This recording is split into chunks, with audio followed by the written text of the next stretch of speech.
주 그리스도 이름. 아멘. 말씀 보시겠습니다. 신명기서 5장 16절입니다.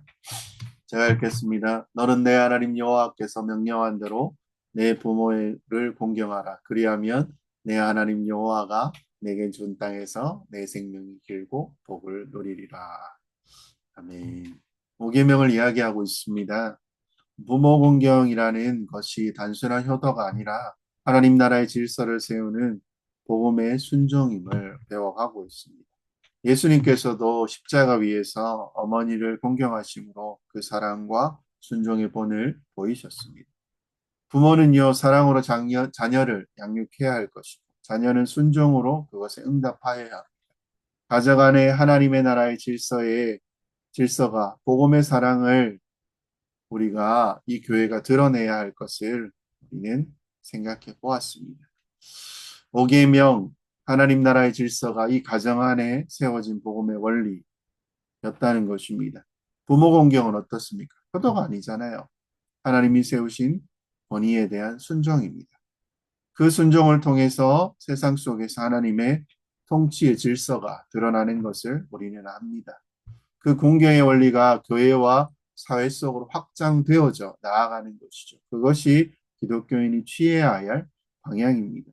부모 공경의 정신은 나를 낳아준 사람에게서 멈추는 것이 아니고요. 하나님께서 권위를 맡기신 모든 윗사람을 이야기합니다. 교회의 지도자가 있을 것이고 신앙의 선배가 있을 것이고 사회 어르신까지 이어서 가는 것입니다. 이것이 바로 하나님 나라의 공동체입니다. 예수님은요, 십자가에서 순종하십니다.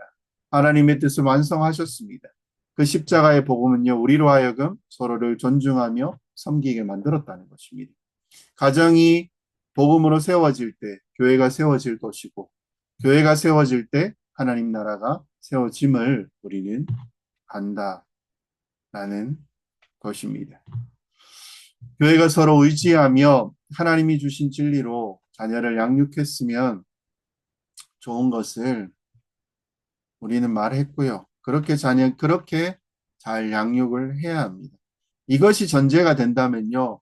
부모 공경을 자녀들에게 이야기하는 것이기 때문에 자녀들은 부모 공경을 하되 부모들은 그 공경의 그 의미가 크다라는 것. 그리고 자녀들이 부모를 공경하려고 하고 그 말에 순종하려고 하는 그 의미가 크다라는 것입니다. 기회가 있다면요, 특별히 아이들이 더 자라기 전에 그때에 정말 부모의 모든 것을 받아들이고 있을 때 그 아이를 잘 양육해서 하나님의 훌륭한 일꾼으로 세워갈, 양육할 필요가 있다라는 것입니다. 그리고 그 말씀이 확대되어집니다. 윗사람에 대해서 적용되어질 수 있다라고 말씀드렸습니다. 성경에서는요, 분명히 정해준 권위가 있습니다. 가정, 국가, 교회, 뭐 이렇게 이야기를 합니다. 가정, 교회, 국가. 이 세 개의 기관은요, 성경에서 공적으로 이야기를 합니다. 그 외에 이 계명은요, 바로 이 모든 관계에서 윗사람, 아랫사람 관계로 확장되어짐을 볼 수 있습니다. 그리고요, 하이델베르크 백사문 5계명이 뭐라고 합니까? 5계명에서 무엇을 요구하십니까? 답해 보실까요? 나는 아버지와 어머니 그리고 내게 대하여 권위를 가지고 있는 모든 사람들을 내가 존중하고 사랑하며 순종하라는 것입니다. 그들의 모든 선한 가르침과 징계에 내가 마땅하게 순종하라는 것입니다. 또한 그들이 실수할 때 내가 인내해야 하는데 그것은 하나님께서 그들을 세워 우리를 다스리시기 때문입니다. 라고 이야기를 합니다. 내 아버지와 어머니뿐 아니라 나에 대한 권위를 가진 모든 사람들에게 공경과 사랑과 충성을 이야기하고 있습니다. 웨스트민스터 203호는 뭐라고 이야기합니까? 5계명의 부모는 누구를 뜻하는가? 제5계명에 있는 부모는 형률의 부모뿐 아니라 연령, 나이가 더 많은 분을 이야기합니다. 은사, 가르치는 분을 이야기합니다. 연령이나 은사의 모든 사람들과 특히 하나님의 규례에 의해 가정, 교회, 국가를 막론하고 우리의 위에 있는 권위의 자리에 있는 자들을 뜻합니다.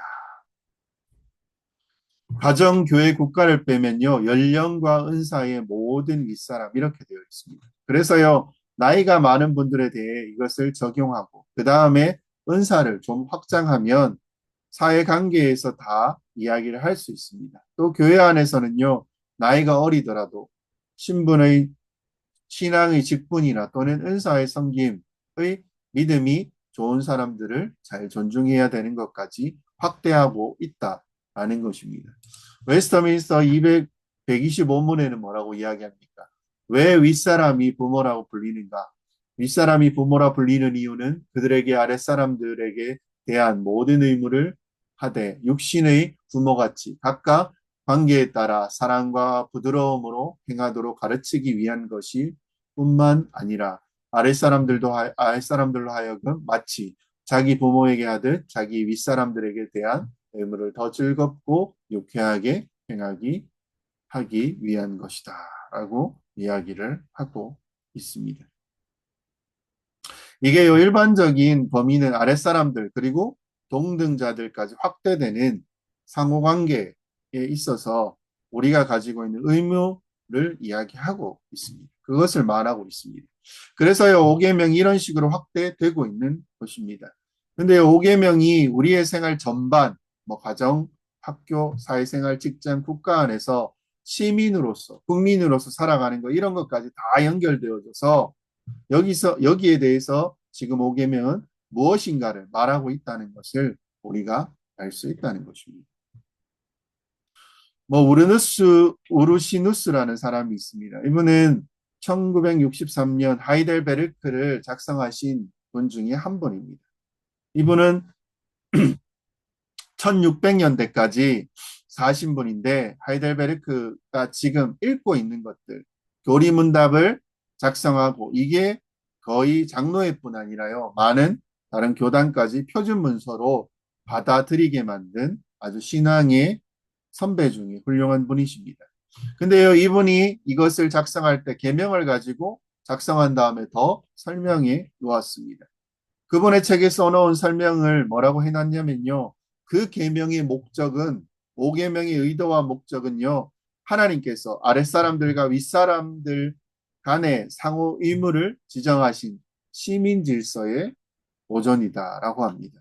그러니까요. 사회 질서를 두시기 위해 합의한 것이다. 그리고 윗사람은 하나님이 다른 사람들을 다스리고 보호하도록 그들을 위해 주신 자들이다. 다스리고 또 잘 다스리고 인도하고 보호하도록 그 위에 두신 사람이라는 것입니다. 그리고 이 아랫사람은요, 하나님이 다른 사람 아래 두고 그들의 다스림과 보호를 받도록 그래서 일정 기간 자리에 잘 자라가도록 성장해 가도록 하신 사람들이다. 이렇게 정리를 한다는 것입니다. 그래서 5계명이 어디로 가냐면요. 우리의 일반적인 삶에서 윗사람과 아랫사람의 관계로 확대되어 간다는 것입니다. 그걸 알 수 있습니다. 그래서 부모가 자녀를 양육하는 것과 자녀가 부모를 공경하는 것이 우리 사회가 그 관계 속에서 적용되어지고 있다는 것을 그리고 부모만큼 뭐 중요하지도 않고 부모만큼 큰 권위를 갖고 있지는 않습니다. 그럼에도 불구하고요, 이것이 일반적으로 하나님이 이 세상을 창조하시고 질서를 두신 그 상태에서 윗사람, 아랫사람 관계를 여기에 적용하시려고 5계명을 주셨다는 것은 분명하다라는 것입니다. 그리고 뒤에 보면요, 5계명을 주셨다는 것은 분명하죠. 그래서 오늘 보아야 될 또 말씀이 있습니다. 뭐 에베소서인데요. 에베소서에서는 창조의 질서를 두셨다라는 것입니다. 그래서 5절에서 9절까지를 한번 읽어보면 이렇습니다. 종들아 두려워하고 떨며 성실한 마음으로 육체의 상전에게 순종하기를 그리스도께 하듯 하라. 눈가림만 하여 사람을 기쁘게 하는 자처럼 하지 말고 그리스도의 종들처럼 마음으로 하나님의 뜻을 행하고 기쁜 마음으로 섬기기를 주께 하듯 하고 사람들에게 하듯 하지 말라. 이는 각 사람이 무슨 선을 행하든지 종이나 자유인이나 주께로부터 그대로 받은 줄을 알미라. 상전들아 너희에게도 그들에게 이와 같이 하고 위협을 그치라. 이는 그들과 너희의 상전이 하늘에 계시고 그들에게는 사람을 외모로 취하는 일이 없는 줄 너희가 알미라. 이 말씀을 기억해서 그 내용을 적용하라는 것입니다. 종과 상전은 여기서는 뭡니까? 노예와 주인을 가리킵니다. 로마 시대에는요, 그것만 있는 것이 아니고 일반적인 약간의 고용 같은 개념도 굉장히 많았습니다.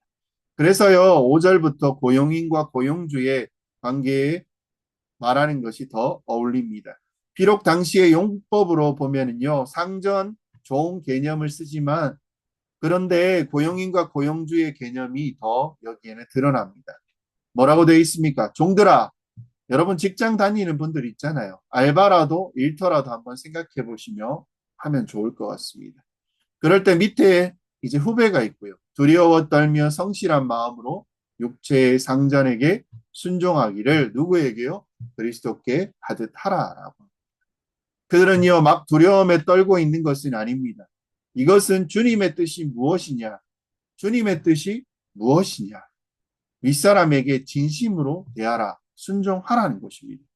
그래서 이것이 하나님의 뜻을 시행하는 것임을 알고 두렵고 떨리는 마음으로 하나님 앞에서 행하라는 것을 알고 그리고 그 두렵고 떨리는 마음으로 행하라는 것입니다. 성실한 마음으로 하라는 것입니다. 순종이라는 거요. 그 많은 사람들이 그냥 겉으로만 그러면서 속으로 욕할 수도 있고, 아, 싫어. 저 사람 너무 마음에 안 들어. 이러면서요. 하지만 우리는 그렇게 눈가림으로만 앞에서 그렇게 하고 뒤에서 욕하는 것. 여러분 절대 이렇게 외면만요. 보는 사람은요. 기쁘게 그 마음에 주께 대하듯 방식으로 그렇게 하라는 것입니다. 그리스도의 종들이 어떻게 주님을 대합니까? 진심으로 하나님을 예배하고 섬긴다는 것입니다. 그런 태도가 상전을 대할 때 확대되었다라는 것을 그래서 섬기라는 것이 7절처럼 기쁜 마음으로 섬기기를 주께 하듯 하고 사람들에게 하듯 하지 말라라는 것입니다. 기쁜 마음. 상전들은 또 뭐라고 이야기합니까? 절대로 힘 있는 사람이고 권한이 있는 사람들이지 않습니까? 근데요, 자기의 힘과 이런 권한을 절대 함부로 하지 말라는 것입니다. 너희도 그들에게 이렇게 하라는 것입니다. 이와 같이 종들에게 권면하는 것 같이요, 바로 죽게 하듯이 또 그렇게 하라는 것입니다. 그 말은 무엇입니까? 그 가진 힘으로 위협하지 말아야 됩니다. 위협을 그치라는 것입니다. 이렇게 하면요, 내가 가만히 있지 않을 것이다. 너 이렇게 하면 나 가만히 있지 않을 거야. 내 위치 알잖아. 이런 것 절대로요, 원래 상전들이 해서는 안 된다는 것입니다. 8절에 뭐라고 그래요? 종이나 자유인이나 주께로부터 그대로 받은 줄로 알미라. 라고 이야기합니다. 무슨 선을 행하든지. 사회관계를요, 하나님이 보셨고 주님의 뜻대로 행하는지를 판단하시겠으며 갚으시겠다라고 이야기를 하는 것입니다. 9절은 또 뭐라고 이야기합니까? 상전에게요, 위협을 그치라고 합니다. 왜냐면요, 상전은요, 위에 계시잖아요. 그리고 그 위에 상전이 누구 있습니까? 결국 마지막에. 하나님이 계시다는 거예요. 그들과 너희의 상전이 하나님 바로 그분이 계시니까 그분의 뜻에 잠시 상전으로 맡겨준 건데 함부로 위협하거나 행해서도 안 된다는 것입니다. 그분은요, 사람을 외모로 취하지 않습니다. 잠시 질서에 따라 상전과 종을 둔 것입니다. 윗사람과 아랫사람을 둔 것이지 하나님의 뜻대로 그렇게 행하시도록 원하신 것이지 그렇게 함부로 자기의 최종적인 결정이 자기에게 있는 것처럼 행하면 안 되는 것이고 그거 다 평가하고 있다는 것입니다. 하나님은요, 그것을 상전으로 예수 믿는 자라면 예배로 받으시거나 혹은 그것을 책망하시거나 이렇게 하신다는 사실을 여러분 기억하시기 바랍니다. 이 말씀대로 적용해 보면 어떻습니까? 사회관계에서 윗사람한테 잘해야 합니다. 어르신들이죠. 어르신들에게 잘해야 됩니다. 신앙의 선배, 뭐 학교의 선배, 또 교회에서 선배, 연령, 또 어르신들을 잘 공경하고 대접하라는 것입니다. 5계명에서 지금 말하려고 하는 바라는 것입니다. 사랑하는 지체 여러분, 직장 다니시는 분요, 직장 윗사람들에게 잘해야 합니다. 학생들은 교수님께, 그리고 사장님, 부장님, 뭐 실장님, 뭐 드라마의 팀장님, 이런 분들에게 잘해야 됩니다. 대리님에게도 잘해야 되겠죠. 늘 뒤에 가서 욕하고 그 사람들을 일시키는 사람이잖아요. 근데 욕합니다. 부당하게 시키는 부분이 있습니다. 어떤 면에서요, 많이 일시키는 사람이 있고 어쩔 수 없이 욕하고 욕받는 그런 관계를 생각하지만, 그런데 우리는 근본적으로 그런 관계에서 주님의 뜻이 있다는 것을 생각해야 됩니다. 전혀 다른 태도로 대해야 한다는 것입니다. 뭐 알바생이 있거나 뭐 그런 친구들이 있다면 주인 아저씨, 아줌마, 고용주, 학생이면 선생님, 교수님, 이런 분들에 대해서 함부로 말하지 않아야 된다는 것입니다. 욕을 한다든지 그 명칭을 멸시하는 명칭으로 부른다든지, 이거 다 하나님의 뜻에 어긋나는 것입니다. 우리 주님의 말씀이요, 이렇게 주어진 윗사람에게 진실되게 대하라는 것입니다. 그 사람이 나쁠 수도 있고 약점이 많고 악할 수도 있습니다. 근데요, 지금 종과 주인의 관계를 이야기합니다. 지금 우리보다 상황이 안 좋은 사람들이 있습니다. 그 상점들이요, 그 상전들이요, 위협을 그치라고 얘기할 때 얼마나 많이 악한 일을 하겠냐라는 것입니다. 근데 우리는 사실 그 정도는 아닙니다. 맞잖아요. 우리를 뭐 죽일 듯이 지금 캄보디아나 많은 곳에 일어나는 그 위치에서 어떤 일을 행하는지 우리는 안다는 것입니다. 근데 더 위험한 상황 속에서요, 진심으로 죽게 하듯 순종하며 잘 대하라고 이야기를 했다면요, 지금 도대체 우리 관계 속에서 얼마나 충분히 적용될 수 있겠냐는 것입니다. 너무 극단적인 생각들, 극단적인 예를 끌고 올 생각을 하지 마십시오. 일반적인 상황 속에서도 그들의 부족함과 심지어 악하다고 할지라도 잘 선대하고 진심으로 대하고 순종하고 이렇게 하는 것이 주님의 뜻이라고 말할 수 있다는 것입니다. 일반적인 관계에서도 노인 또는 선배, 그리고 뭐 친한 관계 속에서 윗분들에 대해서 공경하고 존중하며 함부로 무례하게 말하는 것은 하지 않아야 된다는 것입니다. 사랑하는 지체 여러분, 지금 얘기하는 게 어떻게 보면요, 얼마나 평범할 뿐만 아니라 뭐 다르게 이야기하면 고리타분하기까지 합니다. 그러나 이것이요, 주님의 뜻입니다. 주님의 뜻이라는 것입니다.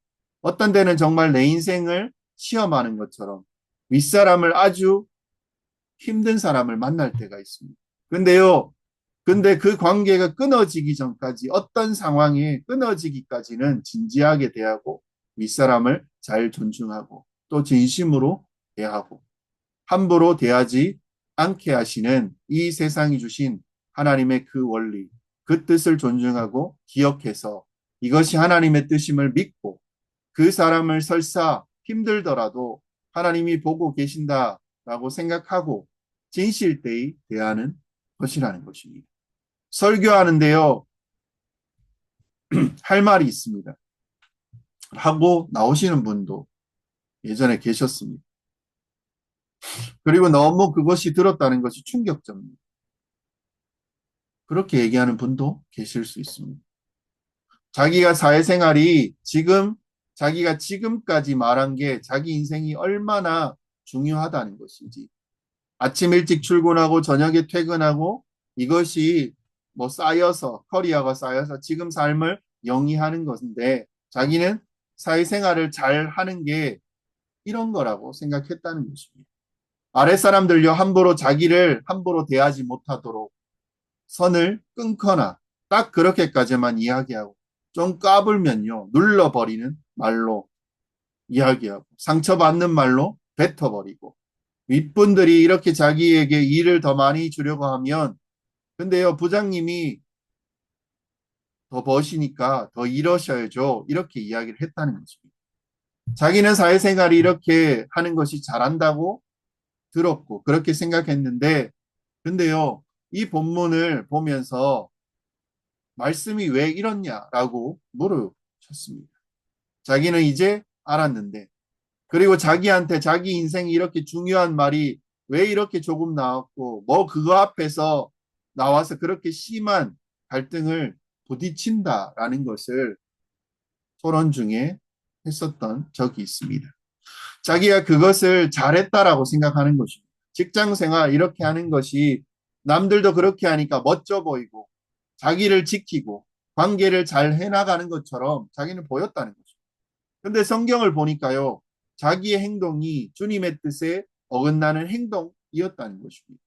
우리가 다 이런 문제에 부딪히고 있을 때 정말 주님의 뜻을 제대로 안다면 뭐 6절, 에베소서 6장 1절부터 9절 부모에게 그리고 사회에게 종과 상사에게 이렇게 나아가는 이것이 5계명에 관한 문제임을 생각한다면요. 하나님께서 근본적으로 이 세상에 어떤 세상을 그리고 질서를 주시려고 했는지 생각해 본다면 이 계명을 잘 따라 위에 분들에게 잘 해야 되겠다라고 생각해야 된다는 것입니다. 근데요, 여기서는 한쪽만 이야기하는 것이 아닙니다. 쌍방의 의무를 이야기합니다. 부모는 자녀에게, 자녀는 부모에게, 뭐 자녀부터 시작을 해야 되겠죠. 자녀는 부모에게, 부모는 자녀에게. 그 다음에 종은요, 상전은 종에게, 윗사람을 함부로 대하면 안 되고요. 부모처럼 저들에게 잠깐 맡겨준 것입니다. 저들이 성장하고 안전하게 또 잘 이렇게 해갈 수 있도록 부모는 해야 되고 직장 상사도 마찬가지입니다. 안전하게 살아갈 수 있도록 해야 됩니다. 그래서요 부모같이 오랜 기간 지내지도 않고 일정 기간 뭐일 수도 있습니다. 그들을 잘 돌봐야 되는 것입니다. 자기 힘을 가지고 한번 협박하거나 함부로 막 자기 뜻대로 움직이려고 하거나 이렇게 해서는 안 된다는 것입니다. 이것은요 권위주의입니다. 근데 그 역할과 직무에서 권위가 있기 때문에 그 권위를 잘 행사하되 근데요 그것을 넘어가는 것들을 함부로 해서는 안 된다는 것입니다. 우리는 이런 것들을 다 생각해야 되는 그리스도인이고 그런 사람들입니다. 그리고 하나님의 백성이죠. 그리고 아랫 사람들을 존중해야 됩니다. 그 권위를 인정해야 됩니다. 그 권위를 존중하지 않고 틈만 나면 무시해버리고 그리고 말 잘 안 들으면 어떻게 막 하려는 것처럼 마치 자기 자유인 양 생각될 수 있다는 것입니다. 내가 진짜 어떻게 당했는데 어떻게 해야 되는데 이렇게 잘하는 것이지. 이것이요 방종이라는 것입니다. 하나님이 원하시지 않는다는 것을 여러분 알아야 되는 겁니다. 그래서 쌍방의 관계가 다 있는 것입니다. 교회로 넘어오면 어떻습니까? 교회 안에도 역시 윗, 연배, 존중하는 태도를 당연히 가져야 합니다. 특별히 목사와 장로에게 권위를 주었다는 것입니다. 뭐 신앙의 선배, 뭐 인생의 선배를 또 말할 수 있다는 것입니다. 뭐 교회 안에 많잖아요. 근데요, 사랑하는 지체 여러분, 디모데전서 5장에 가보면 이렇게 이야기를 합니다. 5장 1절에서 3절입니다.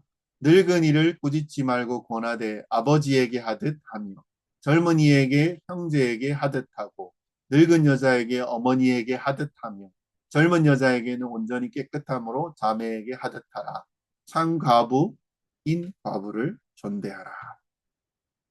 목회서신입니다. 디모데가 사역하고 있는 것에 대해서 바울이 권면하는 내용입니다. 목사는 권면해야 됩니다. 나이 드신 분을 어떻게 해요? 꾸짖지 말라는 것이죠. 그냥 보면서 해야 되는데 이렇게 잘 안 됩니다. 근데요, 아버지에게 부드럽게 잘하고 젊은이에게 형제하듯 하고 늙은 여자에게 그렇죠. 말이 좀 그렇죠.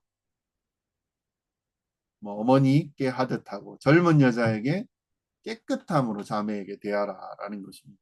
관계를 잘 맞추라는 거죠. 자매 뭐 이렇게 막 능글하게 하면 안 된다는 거예요. 근데요, 이게 모든 관계에서 확대되는 것입니다. 이게 우리가 해야 될 일입니다. 그러면요, 교회 안에 어르신들은 왜 부모 연령대가 되었다면 부모에게 하듯이 하고, 또 옆에 있는 형제 자매에게 하면 우리 가족, 뭐 너무 남매처럼 이렇게 대하면 안 되고요. 큰 가족으로 교회 안에서 서로 대해야 한다는 것을 알 수 있다는 것입니다. 그러면서요, 부모처럼 대한다는 것은 부모를 공경하는 원리가 여기에도 적용된다는 것입니다. 그리고 교회에는 이것만 있지 않습니다. 신앙의 선배도 있습니다. 신앙이 좋은 사람들, 오랜 신앙 가운데서 존경받은 분들, 또 직분자들, 이런 분들을 또 존중한다는 것도 여기에 해당된다고 말할 수 있습니다. 특별히요, 뭐 말하고 싶은 것은 교회 안의 노인들 또는 연로하신 분, 나이대가 언제나 노인이냐고 물으신다면 뭐 그냥 대충 나올 것입니다. 어른들을 여러분 존중하라는 것입니다. 어디 가느냐에 따라서 뭐 70이 될 수도 있고요. 더 나이 든 교회는 그게 넘을 수도 있습니다. 경로당 가면 70이면 물 떠고 청소해야 된다고 하더라고요. 상황이 다르지만 노인 혹은 연로하신 분들에 대해서 교회는 잘 섬기고 잘 대하고 잘 공경해야 하는 것을 더 강조해야 될 듯 싶습니다. 나이 많은 것 자체가 존중받아야 하는 것입니다. 그리고 그동안 살아온 자체가 존중받아야 합니다. 그 나이 때는 존중받아야 하는 것입니다. 그 다음 어떻습니까? 그분들이 약하고 연료하다는 것 때문에 더 살피고 더 돌봐야 되는 것입니다. 노인에 대해서 얘기를 다룰 때에는요, 우리가 네 가지 고통을 말할 수 있습니다. 노인의 네 가지 고통은 무엇입니까? 처음에는요, 병들고 몸이 아프고 약한 것입니다. 노인들은 자기가 자꾸 아픈 거 얘기하면 어디가 아프고 어디도 그렇고 그거 얘기하다 보니까요, 똑같은 얘기잖아요. 젊은 사람들이 싫어할까 봐. 근데요, 그것도요, 그 인생에 애쓰셨다는 내용입니다. 한 군데만 그런 게 아니잖아요. 머리, 어깨, 무릎, 팔 다 아프잖아요. 관절이랑 관절. 아침에 일어났을 때 더 아프고, 조금 움직이면 또 삐끗삐끗하고, 또 두 번째는 무엇입니까? 빈고입니다. 가난. 세 번째는 고독, 외로움. 네 번째가 무의라는 것입니다. 이건요, 자기 역할이 없다라는 겁니다. 자기가 지금 뭔가 함께 어우러져서 내가 좀 기여하고 일하고 싶은데 경고, 빈고, 고독, 이것이요 우리 교회에도 어른들에 대할 때 우리는 잘 유념하셔야 돼요. 그래서 일반적인 정책과 나라의 정책도 이런 문제를 어떻게 해소해 갑니까? 그래서 경제적인 빈고와 고독과 무의, 할 일이 없다는 것도 일거리도 좀 주어야 되고 조금씩 몇 시간이라도 돈을 벌고 역할을 감당하거나 다른 사람들을 돕도록 해야 됩니다. 그래서 우리만 하더라도요, 관심을 가지면 됩니다. 특별히 고독과 외로움, 그리고 그 다음에 할 일이 없다는 것을, 역할이 없다는 것을, 이런 거 생각해 볼 때 교회 안에서 이분들에게 역할이 있고 함께 외롭지 않고 살아가도록 하는 것이 교회가 정말 많이 신경 써야 될 부분입니다. 그렇죠? 지금 교회의 강점이 무엇입니까? 우리가 모였다는 것입니다. 나오는 사람이 있고 함께 우리가 가족 안에서 나이가 들어가지만 어떻게 보면 하나님 나라의 백성으로서 한 가족이 또 뭐 개척한 지 얼마 안 된 교회도 있을 것이고요. 또 큰 교회도 있을 것입니다. 시작 때부터 뭐 이렇게 조금 조금 시간이 지나다 보면 함께 뒹굴다 보면 그렇게 긴 시간이 아닙니다. 나이는 금방 먹잖아요. 세월은 금방 지나잖아요. 가족 같은 느낌이 들기 쉽지는 않습니다. 큰 교회 같은 경우에 더 그렇습니다. 어르신들이 이제 어른이 되면요, 나이가 자라서 연로하신 분이 아니고 그냥 그렇게 그분을 잘 알기도 어렵습니다. 저분은 계속 봤는데 이름도 모를 때도 있습니다. 어떻게 살아오셨는지, 어떤 신앙의 여정 가운데서 과정이 있었는지, 어떤 문제가 있었는지 잘 모릅니다. 그래서 그분을 돕기가 어렵습니다. 어른들을 보면. 그렇기 때문에 우리는요, 이 문제에 대해서 더 특별히 관심을 가져야 합니다. 근데 우리는 오래돼서 대충 압니다. 작은 교회들은. 그렇지만 그럼에도 관심을 가져야 됩니다. 아니까요. 그러니까 더 관심을 가져야 돼요. 노인들은 젊은 사람에게 피해 줄까 봐 어떻습니까? 가까이 오지 않고 내가 가면 분위기 망칠까 봐 피해 줄까 봐 내 말을 들어주면 자기들이 하고 싶은 이야기 못 할까 봐 가까이 안 간다라고 이야기합니다. 저도 이제 나이가 들어서 뭐 이렇게 이야기 못할 친구들이 생겼죠. 꼰대가 되어가는 것 같습니다. 어린 친구들은 놀게 하고 이제는 도움이 필요 없을 거라는 생각이 든다는 거죠. 근데 오히려 저 도움이 필요한 사람들이 또 들어주는 곳으로 가는 습관이 아직은 있습니다. 그래서 나이 드신 분들과 친하게 지내는 부분도 있죠. 근데 어르신들 만나면 그분들의 생각은 다 그렇습니다. 그래서 젊은 사람들이 좀 주도적으로 나아가야 할 것 같습니다. 어린이들이 그래주면 더 좋죠. 그분들이 함께 또 나이 또래와 같이 있는 것도 좋지만 딱 그 시점이 조금씩 가서 얘기도 들어드리면 또 같이 얘기도 하고 이렇게 해야지요. 그리고 그 삶도 살피고 그렇게 해야 외롭지 않을 것입니다. 그리고 그뿐만 아니라요. 그 이상의 관계로 나아가서 교제할 수 있다는 거죠. 그 영혼의 문제까지 그리고 그 상처의 문제까지 열리는 것입니다. 그래서 방문도 하고요. 그리고 그 다음 역할도 드리고 그리고 그런 것들이 필요하다는 거죠. 그래서 이런 부분들이 있는 것은요. 누가 해야 됩니까? 나이 드신 분들이요? 아니죠. 젊은 사람들이 주도해야 돼요. 그렇게 할 때 이 교회가 좀 균형이 맞고 모든 자들이 함께 동행하며 살아가는 가족처럼 누릴 수 있다는 것입니다. 뭐 내용을 가지고 잠시 정리해 보겠습니다. 교회 안에서는 어떻습니까? 세대 간의 존중과 섬김과 질서가 있어야 됩니다. 뭐 디모데전서 아까 읽었듯이요. 잘 대하라는 것입니다. 교회는요. 세대가 함께하는 하나님 나라의 가족입니다. 그래서 어떻게 하라고요? 늙은이를 꾸짖지 말고 아버지에게 하듯 젊은이는 형제에게 하듯 늙은 여자에게는 어머니에게 하듯 젊은 여자에게는 자매하듯 하라라고 한 것이죠. 연로한 어르신들을 부모처럼 공경하고 젊은이들을 형제자매처럼 사랑해야 한다는 것입니다. 특히 어르신들은 오랜 신앙의 여정을 걸어온 지혜의 보물창고죠. 교회는요, 그분들을 존중해야 된다는 것입니다. 그리고 외로움, 그리고 고통, 뭐 이런 것들의 아픔을 덜어주는, 할 일을 만들어주는 공동체가 되어야 한다는 것입니다. 젊은 세대는 어떻습니까? 더 적극적으로 함께 다가가고 그 도움을 구하고 섬김으로 교제하는 법을 배워야 된다는 것입니다. 이것이요, 지금 시대의 복음의 세대 가운데 벽을 허무는 방법이라는 것입니다. 그리고 직장 관계는 어떻습니까? 그리고 세상 속의 사업 속에서 복음을 섬기는 것입니다. 뭐 에베소서에서도 뭐 6장 5절에서 9절 뭐 고용주와 직원의 관계를 보면서요. 종들아 어떻게 합니까? 그리스도께 하듯 하라. 상전들아 그 위협을 그치라. 힘의 질서가 아닙니다. 사랑의 질서를 세워가는 것이 복음입니다. 직장과 사회 속에서 우리는 사람을 두려워하거나 비굴하게 대하지 않아요. 죽게 하듯 진심으로 섬겨야 되고요. 하나님께서 보시고 갚으신다는 믿음으로 일을 해야 할 것입니다. 윗사람의 권위를 남용하지 마십시오. 하나님께서 맡기신 영혼을 보호하는 부모의 마음으로 대해야 할 것입니다. 아랫사람이 무례하거나 불평하는 대신요. 아랫사람들은 하나님의 뜻에 순종하는 마음으로 존중해야 합니다.